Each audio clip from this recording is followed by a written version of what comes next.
Bonjour et bienvenue dans ce nouvel épisode du Gagne-Pain. Le Gagne-Pain, c'est le podcast pour découvrir et comprendre les nouveaux métiers du digital et de la data. Je suis Bertrand Jonquois, cofondateur du Gagne-Pain, et notre ambition est de vous présenter à chaque épisode un nouveau métier pour faire les bons choix dans votre projet professionnel et vous aider à trouver le gagne-pain qui vous convient. À chaque épisode, le métier sera présenté, raconté et détaillé par celles et ceux qui le font au quotidien. Pour ce premier épisode du Gagne-Pain, nous avons le plaisir de recevoir Margot Lacroix pour nous présenter le métier de data analyst. Bonjour Margot, merci beaucoup d'avoir accepté cette invitation pour le Gagne-Pain. J'ai particulièrement hâte de t'écouter, d'abord parce que tu as été très enthousiaste à la suite de la sollicitation du Gagne-Pain et nous t'en remercions. Deuxièmement, parce que ton métier, data analyst, est particulièrement intéressant et soulève beaucoup de questions. Alors c'est parti. Margot, peux-tu te décrire en quelques mots ? Bonjour Bertrand, merci beaucoup déjà de m'avoir invité. Donc je m'appelle Margot Lacroix, j'ai 27 ans, j'habite à Paris et j'ai grandi en région parisienne, à côté de Versailles, où j'ai fait mes études jusqu'à mon bac. Ensuite, j'ai déménagé du coup à Paris, chez ma mère, pour poursuivre mes études supérieures. J'ai aussi habité une année à Manchester dans le cadre de mes études supérieures. Puis je suis revenue à Paris. Je travaille aujourd'hui du coup toujours en région parisienne. J'ai remarqué sur ton profil LinkedIn une prédisposition pour le sport, et particulièrement un sport peu connu. Souhaites-tu nous en dire quelques mots ? Avec plaisir. Le horseball manque un peu de visibilité dans les médias, donc c'est l'occasion. C'est quoi le horseball ? Alors le horseball, pour faire simple, c'est une sorte de Quidditch à cheval pour les plus grands fans d'Harry Potter. Pour les moins fans d'entre eux, ce serait un mélange entre du handball et du rugby à cheval. Un sport d'équipe du coup. Et tu continues toujours ? Toujours. Bravo.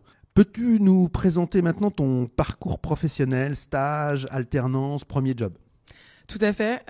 J'ai commencé du coup mes premiers stages lors de mon année de césure entre ma première année de master et ma seconde année de master. J'ai fait 2 stages de 6 mois et le deuxième stage que j'ai fait à ce moment-là était mon premier pied, on va dire, dans le milieu de la donnée. J'ai fait un stage en tant que data analyst dans une entreprise qui s'appelle Synomia et qui fait de l'analyse de données sémantiques, donc textuelles. On récupérait du texte sur les réseaux sociaux qu'on analysait. J'ai été 6 mois là-bas et ensuite j'ai poursuivi en alternance dans une autre entreprise qui s'appelle Sutter Mills, qui dorénavant appartient à Accenture, dans lequel j'étais de nouveau consultant data analyst, mais pour le coup beaucoup plus sur la partie web analyse, donc analyse de trafic, de comportement des utilisateurs sur des sites web, etc. J'y ai passé du coup 1 an en alternance. Ensuite j'ai commencé un premier CDI là-bas, dans lequel je suis restée quelques mois.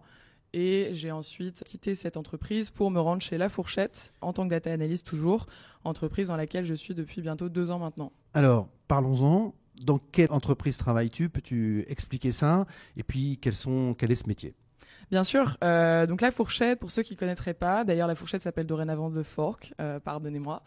C'est une entreprise qui est du coup une entreprise de la food tech. C'est une plateforme qui permet de réserver du coup en ligne des restaurants en profitant notamment d'offres spéciales sur les restaurants en question. Je suis data analyst chez La Fourchette, donc depuis bientôt 2 ans maintenant. L'équipe data, elle existe que depuis 1 an chez La Fourchette. Donc initialement, moi j'étais rattachée à l'équipe centrale Sales Ops. Depuis à peu près 1 an maintenant, on est toutes les data analystes regroupées au sein de l'équipe Insight. On traite toutes les problématiques relatives à l'exploration et l'exploitation de la donnée. Ok, merci. Pour aller plus précisément dans le métier de data analyst, peux-tu nous décrire quelles sont tes missions quotidiennes ? Qu'est-ce que tu fais tous les jours en tant que data analyst ?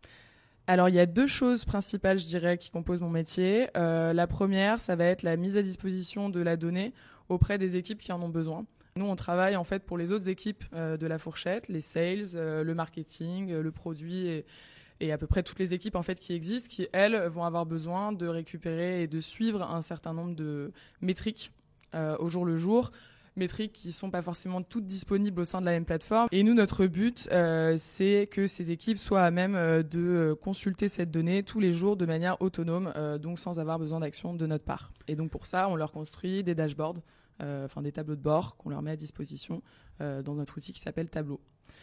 Tableau, c'est l'outil Salesforce ? En effet, ça a été racheté par Salesforce récemment, en effet. Et donc, c'est notre outil de data visualisation dans lequel on va construire tous les graphes, toutes les courbes de tendance. Voilà. Donc, ça veut dire que tu travailles avec tous les services de l'entreprise ? Tout à fait, ouais, tous les services. Donc comme je disais tout à l'heure, on travaille par exemple avec les équipes sales qui vont avoir besoin de mettre en relation toutes les données qu'ils ont dans leur outil de CRM, mais avec des données, par exemple chez nous de réservation, qui elles ne sont pas présentes dans l'outil de CRM. On va travailler avec le produit qui va avoir besoin de savoir c'est quoi l'usage de notre logiciel par les restaurants, qu'est-ce qu'on peut optimiser à cet endroit-là. On va bosser parfois avec des membres du CODIR directement pour des analyses qui vont nous permettre d'établir la stratégie pour 2021 par exemple. Enfin, c'est vraiment extrêmement varié, donc il y en a un peu pour tous les plaisirs honnêtement. Pourquoi est-ce que tu as choisi ce métier de data analyst et quelles sont les compétences qu'il faut pour avoir envie de faire ce métier ? Alors je pense que ça m'est tombé dessus un petit peu par hasard, c'est-à-dire que lors de mon premier stage du coup dans ce milieu-là, j'ai trouvé le métier hyper ludique. En fait, je me suis vraiment amusée à justement explorer la donnée et trouver des réponses à des questions en fait grâce à des choses qui sont tangibles finalement. Et ayant un côté très rationnel, c'est quelque chose dans lequel du coup je me retrouvais. Je pense que par rapport aux compétences ou aux qualités qu'il faut avoir pour être data analyst, je pense qu'il y a beaucoup de rigueur. C'est extrêmement important dans le sens où on manipule des données, la donnée elle n'est pas toujours propre, il peut y avoir des erreurs et c'est important de vraiment toujours vérifier les chiffres qu'on va communiquer parce que c'est des chiffres qui peuvent parfois, nous dans notre entreprise, être publiés auprès des médias ou de choses comme ça. Donc forcément, il faut s'assurer que ce qu'on a, c'est dans les ordres de grandeur auxquels on s'attend. Enfin, faut vraiment être hyper rigoureux à ce niveau-là. Dans un deuxième temps, qu'il faut être aussi ouvert d'esprit. Dans le sens où, pour répondre à une question, par exemple, on va se dire je vais récupérer telle et telle donnée et elle va me permettre de répondre à cette question-là. Donc on va se fier un petit peu à l'intuition, sauf que potentiellement il y a peut-être un truc à côté duquel on va passer et en discutant avec les collègues, peut-être que eux vont apporter un autre biais à l'analyse qu'on va faire et il faut être ouvert à se dire ah oui, pourquoi pas explorer aussi cette partie-là que j'aurais pas pensé à faire forcément d'entrée de jeu. On a parlé de tableau tout à l'heure. Quels sont les outils sur lesquels tu t'appuies et quels sont ceux sur lesquels ceux qui nous écoutent devraient travailler pour préparer le métier de data analyst? Alors nous, du coup, en effet, je parlais de Tableau. C'est un outil que nous, on utilise tous les jours qui nous permet de faire de la data visualisation. Après, c'est un outil, par exemple, moi, j'ai appris à m'en servir chez La Fourchette. J'en avais jamais fait avant. Et donc, on apprend un petit peu sur le tas, si je peux dire. On trouve beaucoup de formations, beaucoup de conseils sur Internet. À côté de ça, moi, au quotidien, j'utilise le langage SQL qui nous permet de requêter dans les bases de données.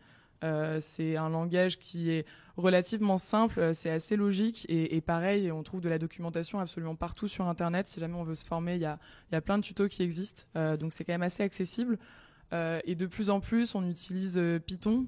Pour l'instant, nous, moi, j'en suis au début à titre personnel, mais il y a de plus en plus de data analystes à qui on demande de maîtriser totalement ce langage-là, parce que pour la manipulation des données et pour l'exploration de la donnée, c'est un truc qui est hyper pratique et hyper utilisé. Et après, selon les spécificités, par exemple, un web analyst va avoir besoin de maîtriser des outils tels que Google Analytics ou Adobe Analytics ou des outils de tag, par exemple, tels que Tag Commander ou des outils plus spécifiques sur l'analyse des comportements comme Content Square. Enfin, voilà. Après, selon la spécificité qu'on choisit dans ce métier-là, on va avoir des outils qui vont varier, évidemment. Merci beaucoup, c'est très clair. Alors, attention, QGP, la question gagne-pain. Combien ça gagne un data analyst ? Alors, un junior comme moi, je pense que ça démarre entre 35 et 45 000 euros bruts annuels. Après, je pense que des data analystes expérimentés, toujours au niveau data analyst, qui vont toujours faire de l'opérationnel, ça peut monter, je pense, entre 50 et 60 cas annuels. Après, je pense que l'évolution peut surtout se faire dans la hiérarchie, donc devenir manager potentiellement d'une équipe de data analyst.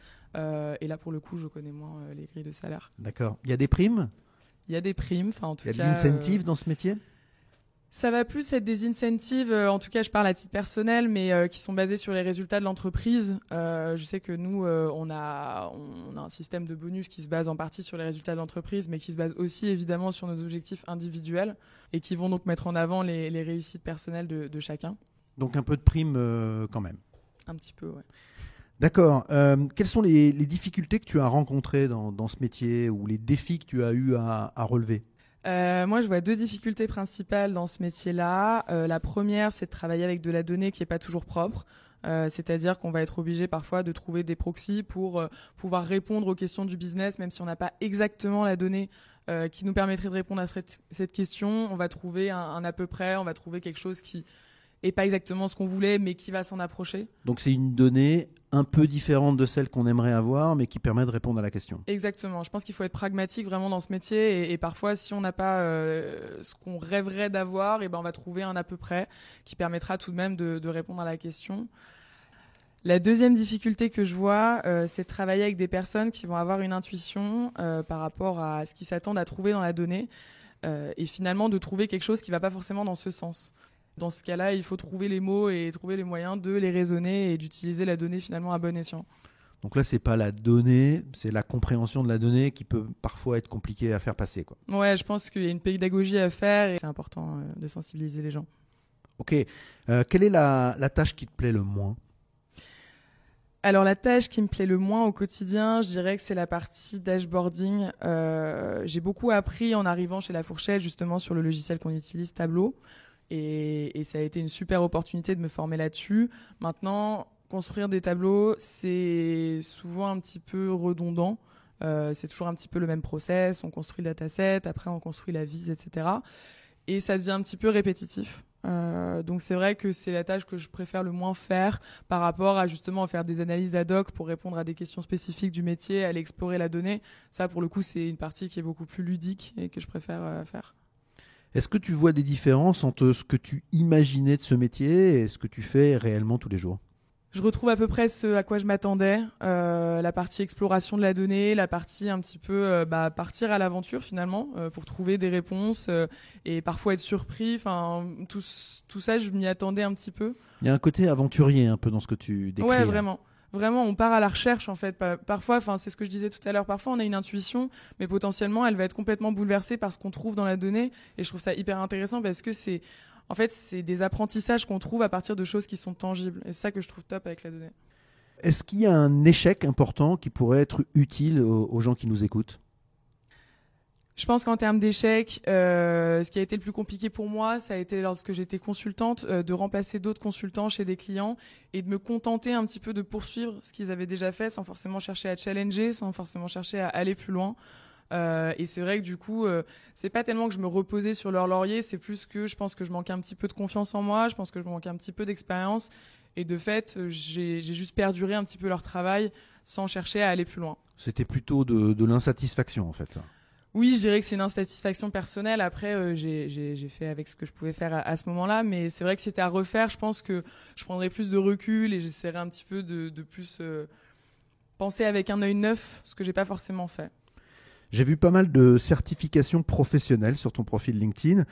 Quelle est la bonne formation pour ce métier ? Est-ce que tu continues à te former régulièrement ? Qu'est-ce qu'on peut apporter à ceux qui nous écoutent et qui veulent faire ce métier demain ? Alors les certifications qu'il y a sur mon profil, en effet, moi j'ai eu la chance d'avoir beaucoup de formations qui m'ont été proposées lorsque j'étais consultante et j'ai saisi ces opportunités d'aller me faire former directement chez AB Testi, avoir des formations avec Google Analytics et c'est des moments où on a beaucoup appris et qui sont en effet terminés par des certifications. Maintenant, c'est pas forcément nécessaire. Typiquement, on a parlé de Tableau un petit peu plus tôt. Tableau, c'est un outil sur lequel j'ai jamais été certifiée. Pour autant, ça ne m'a pas empêché de me former sur le tas, entre guillemets, et de parvenir aujourd'hui à faire des dashboards de A à Z en utilisant cet outil-là. Je pense que s'il y a une formation à ne pas manquer, c'est vraiment la partie SQL. Je pense qu'en tant que data analyst, on va pas pouvoir s'en passer. De plus en plus en tout cas. On peut encore faire quelque chose sur Excel, mais en même temps, même l'Excel, finalement, il vient de ce qu'on aura récupéré des bases de données. Donc SQL, pour moi, c'est primordial et de plus en plus se former à Python parce que c'est un langage qui est de plus en plus incontournable et qui permet de faire tellement de choses qu'aujourd'hui, en tant que data analyst, on peut difficilement s'en passer. Ok, Margot, est-ce qu'il y a une journée type d'un data analyst ? Pas vraiment. Pas vraiment dans le sens où on va connaître, je sais que moi à titre personnel j'arrive au travail, je connais quelles sont mes priorités, je connais quels sont mes projets en cours et donc je sais comment ça va s'organiser. Maintenant on n'est pas à l'abri que en cours de journée on ait quelqu'un qui va nous envoyer un message pour quelque chose de très urgent ou qui va du coup être priorisé par rapport à d'autres projets et donc il faut être assez adaptable à ce niveau-là. Il ne faut pas forcément s'enfermer dans des schémas extrêmement précis parce que les choses peuvent être bouleversées assez rapidement. Mais c'est pas répétitif, si je comprends bien. C'est pas répétitif. Honnêtement, ce que je disais plus tôt, c'est que la partie dashboarding peut l'être, encore qu'on construit quand même des dashboards sur des choses qui sont différentes. Enfin, voilà, là, on va construire un dashboard pour le produit. Demain, on va construire un autre dashboard pour l'équipe CRM. Ça va pas du tout être les mêmes problématiques, ça va pas du tout être les mêmes données. Donc même à ce niveau-là, c'est quand même un petit peu différent. Et on va aussi partager notre journée entre la partie dashboarding et la partie analyse plus ad hoc. Donc non, honnêtement, on s'ennuie pas. Une des questions qu'on se pose tous et que se posent nos auditeurs, c'est les langues. On a besoin de quoi comme langue? Qu'est-ce qu'il faut absolument maîtriser pour pouvoir faire ce métier de data analyst? Je pense que l'anglais est incontournable, même si on travaille dans une entreprise française. Enfin, moi, typiquement, La Fourchette, initialement, c'était français, mais au fur et à mesure, ils ont racheté des concurrents internationaux. Et donc, moi, je sais que tous les jours, je travaille en anglais. Les dashboards, je les produis en anglais. Les analyses, je les rends en anglais. Et les calls, d'ailleurs, que je fais avec des équipes plus centrales, ils vont se passer en anglais. Donc, pour moi, c'est indispensable de maîtriser l'anglais, pas forcément être bilingue, mais en tout cas de maîtriser suffisamment pour comprendre et être compris. Maîtriser l'anglais, ça veut dire anglais professionnel, quoi. Tout à fait. Okay. Tout à fait. Je sais qu'il n'y a pas beaucoup de jargon non plus dans notre milieu, et quasiment tout jargon, c'est déjà des mots anglais, donc ça simplifie quand même un petit peu la tâche. Mais ouais, l'anglais, pour moi, c'est indispensable. Après, je pense que ce sera jamais de trop de connaître d'autres langages, et après, ça va plus être selon les appétences personnelles pour une culture ou pour un pays dans lequel on voudrait peut-être s'implanter et dans lequel on pourrait un jour chercher du travail. Donc ça, c'est plus quelque chose d'individuel, ou sur un secteur en particulier. Par exemple, l'automobile, c'est bien de parler allemand, ou si on veut s'implanter en Amérique latine, de parler espagnol, mais ce sera plus à titre personnel.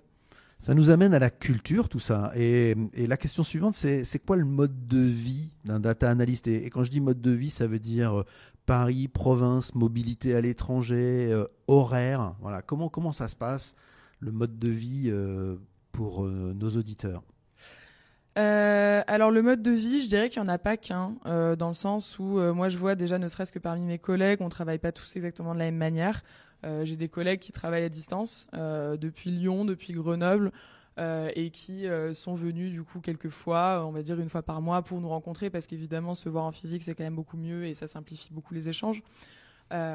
Mais on peut travailler autant à distance que sur place.